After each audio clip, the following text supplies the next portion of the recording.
விதமான டைப்பு. இது இல்லாமல் சிந்தட்டிக் ஆயிலுமே யூஸ் பண்ணுறாங்க. சரிங்களா? ஓகே. இந்த மாதிரி நம்ம ஆயில் யூஸ் பண்ணுறதுக்கு முக்கியமான காரணம் என்ன அப்படின்னா, அங்கே உள்ளே இருக்கிற வைண்டிங்ஸ் வந்து கூல் பண்ணுறதுக்கு தான், டிரான்ஸ்ஃபார்மரோட வைண்டிங்ஸ் கூல் பண்ணுறதுக்கு தான் நம்ம வந்து இதை யூஸ் பண்ணிகிட்டு இருப்போம். இப்போ நீங்கள் வந்து பார்த்தீங்கன்னா, ஒன்று டிரான்ஸ்ஃபார்மர் வைண்டிங்கு, ரெண்டாவது நம்ம ஓஎல்டிசி வச்சுருந்தோம் அப்படின்னா, இந்த ஓஎல்டிசிலையுமே வந்து பார்த்திங்கன்னா இந்த மாதிரி டிரான்ஸ்ஃபார்மர்ஸ் ஆயில் தான் வந்து இருக்கும்.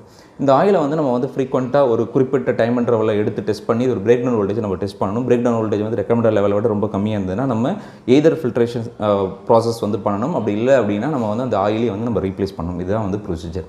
இந்த பிரேக் டவுன் டெஸ்ட் இப்போ நீங்கள் பண்ண போகிறீங்க அப்படின்னா, ஃபஸ்ட்டு என்ன பண்ணுவீங்க அப்படின்னா, இப்போ நம்ம டிரான்ஸ்ஃபார்மர் இருக்குது. டிரான்ஸ்ஃபார்மரில் இப்போ வந்து நீங்கள் ஓஎல்டிசிக்கு நீங்கள் எடுத்தாலும் சரி, இல்லைனா வந்து வேறு ஏதாவது கன்சர்வேட்டர்லேருந்து இல்லை ஒரு ஆயில் எடுத்தாலும் சரி, இல்லை மெயின் டேங்க்லேருந்து நீங்கள் எடுத்தாலும் சரி, எல்லாத்துக்குமே ஒரு ட்ரெயின் பாயிண்ட் ஒன்று கொடுத்துருப்பாங்க. அந்த ட்ரெயின் பாயிண்ட்லேருந்து நீங்கள் ஆயிலை வந்து நீங்கள் சாம்பிள் வந்து நீங்கள் கலெக்ட் பண்ணிவிடுவீங்க. கரெக்டுங்களா? அந்த ஆயிலை கலெக்ட் பண்ண அந்த சாம்பிள் எடுத்துகிட்டு போயிட்டு உங்களுடைய பிடிவி டெஸ்ட் கிட், அதாவது ஹச்வி சேம்பர் அப்படின்னு சொல்லுவோம்.